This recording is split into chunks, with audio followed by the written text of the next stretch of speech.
Welcome to my channel Heart Meets Spirit. This channel is intended to support you improving and changing your life. Live a life of love, trust and confidence. Enjoy.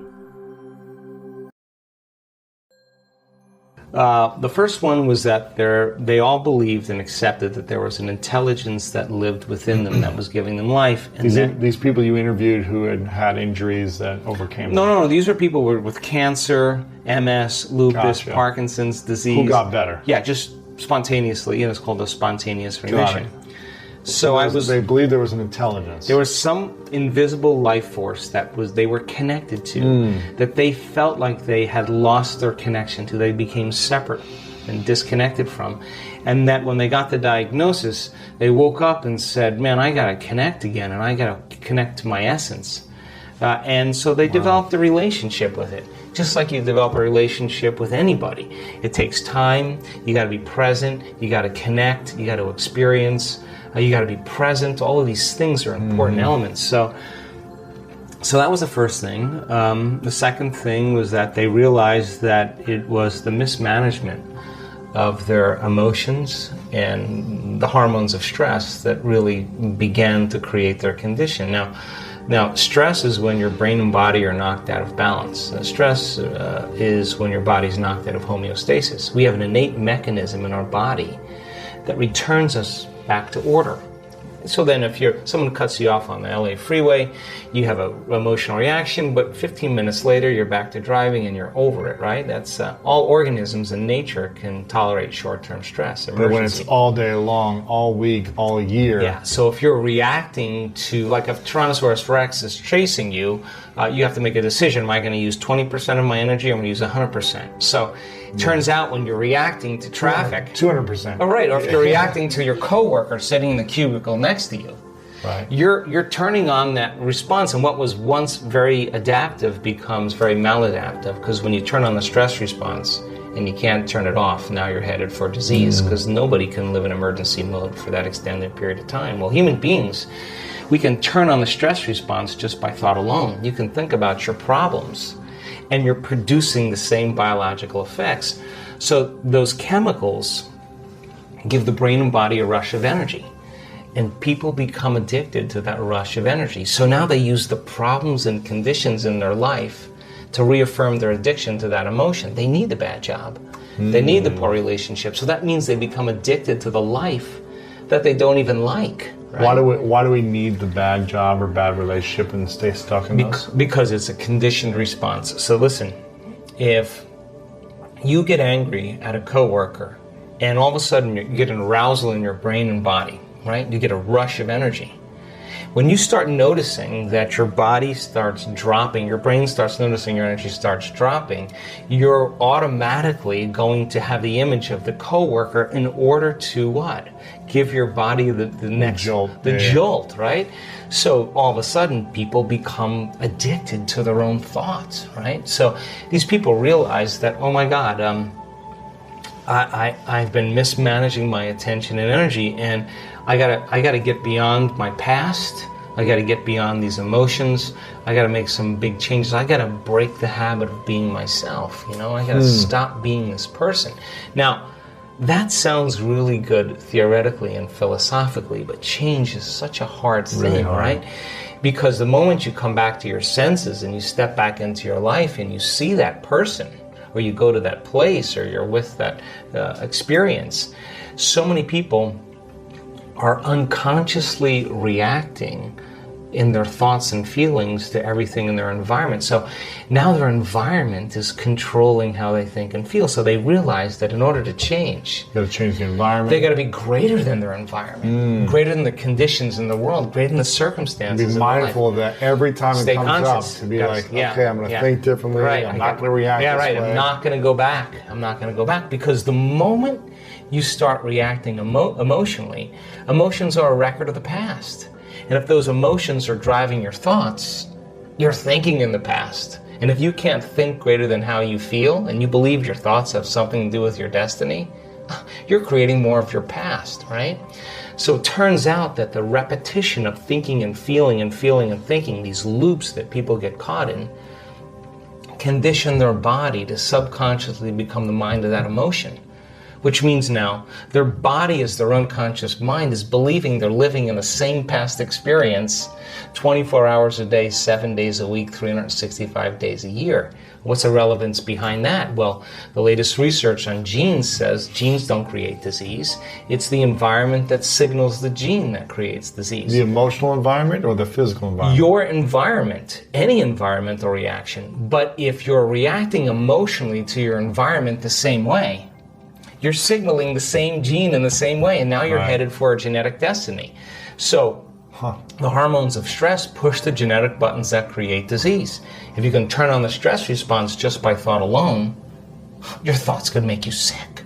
And if your thoughts could make you sick, is it possible that your thoughts could make you well? So they began to realize that, oh my God, the repetition of thinking and feeling and feeling and thinking caused me to feel guilt, and I don't even know it's guilt, it just feels like me. It's just, I'm used to the same chemical continuity. Now, the moment they decided to change, anytime you decide to change and change anything about yourself, get ready, because it's going to feel uncomfortable. It's going to hurt. You're going to leave the known. Yeah. You're going to leave the familiar, and you're going to step into the unknown. Even if the familiar is uncomfortable and painful, Right.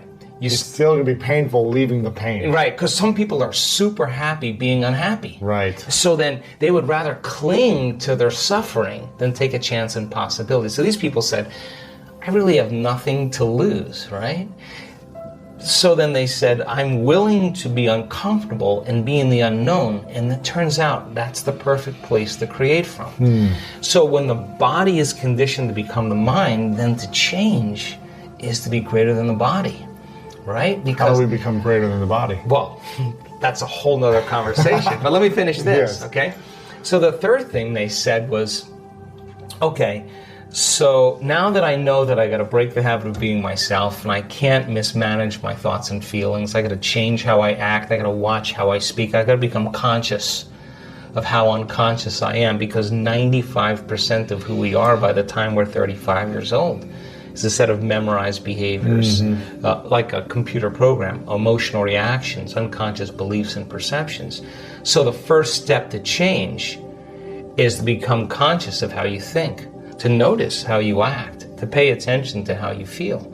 And the act of observing those states of mind and body separates you from that program. Now you're the consciousness observing that program. And it turns out the more conscious you become of how unconscious you are, lighting a match in a dark place, that first step creates enormous amounts of chaos in the brain and body. And it's disturbing, so people just go back to the same addiction, the same emotion, the same problem. This feels better. No, that feels familiar. So they said, okay, now I got to change. I got to reinvent myself. Now this is really important, because they started sitting down and thinking, okay, who in history do I admire? Who are great people, role models that I could follow? What are the qualities and characteristics that they have? How am I going to change? These are what we call frontal lobe questions. The creative center of the brain switches on, and the emotional center settles down. So then they started thinking, how would I have to be in a new life if I was really going to heal? What would I have to change about myself? Now, there's this interesting phenomenon that if you close your eyes and you begin to think about doing something, you're an athlete, you understand this.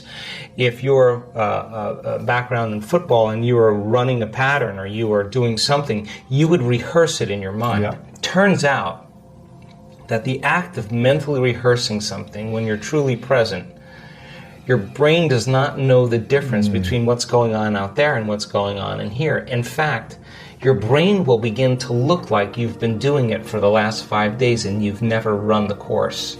So now your brain is no longer a record of the past, because typically it is. Now it's a map to the future. So now you're priming your brain. So that became the very platform. Experiments with piano players. You take a group of people that never played the piano before, you divide them into 2 different categories. I take one group of people, you teach them one-handed scales and chords. You do a brain scan on them. They come and practice for 2 hours a day for 5 days. At the end of 5 days, if you rescan the brain, they grow new circuits on the opposite side of the brain. Nothing magical there. You learn something new. Learning's making new connections. Get some instruction. You get instruction. You get your body involved. Get your body involved, you're going to have an experience. Experience enriches the brain. pay attention to what you're doing. You got to pay attention and repeat it, firing and wiring. You're going to assemble new circuits. You can take the other group of people, have them come for 2 hours a day for 5 days, do a brain scan before, the brain scan after. Have them close their eyes and mentally rehearse playing those scales and chords. At the end of 5 days, they'll grow the same amount of circuits in their brain as the people who actually physically demonstrated the action. What does that mean? It means not only do they change their brain by thinking differently, but their brain looks like they've been playing the piano for 5 days. Now set them in front of a piano. Never played the piano before. They'll play those scales and chords because their brain is wired to play it. So now, the act of rehearsing who they're going to be, what are the qualities, and beginning to get in this creative state, began to lay down the circuits of a new personality. And a new personality is connected to a new personal reality. So the next question is, does that change the body? Take a group of men, have them do one-handed curls in their mind, and bring an emotional component like stronger, harder, more intense, 1 hour a day for 2 weeks. At the end of 2 weeks, 13.5 increase in muscle strength. Wow. Never lifted a weight. Now their body is changing by thought alone. So these people began to reprogram their brain and body. And all of a sudden, they began to act differently. Why? Because they installed the circuits. They began to think differently, of course. They began to feel differently. They were no longer feeling pain. They're actually liking themselves, right? So then if they're living by a different emotion, and they're feeling an elevated emotion before they're healing, before they were healed, they're not waiting for their healing to feel joy and gratitude. They're feeling gratitude and joy. Now their body's believing that it's healed because the body's feeling the emotion ahead of the experience. And if the environment signals the gene and the end product of an experience in the environment is emotion, you're signaling the gene ahead of the environment. And what do genes do? Genes make proteins. And what are proteins responsible? The structure and function of the body. Now you're literally becoming somebody else. And now you're turning down the genes for disease and you're turning up these other genes. So I started to realize that this reinvention process is exactly what we've always done. It's just that we get complacent in certain areas of our life and we stop. Now the last thing they had in common, the fourth thing, is that when they were doing that rehearsal process, they had long moments where they lost track of time and space. In other words, they were so involved in their inner world of imaging that when they turn the light on in the room or they lift their blindfold up or whatever they were doing, they thought it was 20 minutes later, and it was an hour and 20 minutes later. And when you're truly focused and you're truly paying attention and you're in the present moment, all of a sudden, you will leave this three-dimensional reality. And when you leave this three-dimensional reality, there's only one other place you go, and that is the realm of thought, and that's called the quantum field. And that quantum field is where all possibilities exist, right? So they were connecting to a field of information that had everything to do with the first principle, which is that invisible intelligence that's both within us and all around us, personal and universal. It is the unifying field that governs everything material in this world. And if you're going to change something material, that means you got to get beyond your body to heal your body. Right. Because if you're your body trying to heal your body, there's one thing that we can guarantee: it's going to take time. It's going to just take a long time because you're playing by the rules of Newtonian physics. You play by the rules of quantum physics. Energy dictates matter.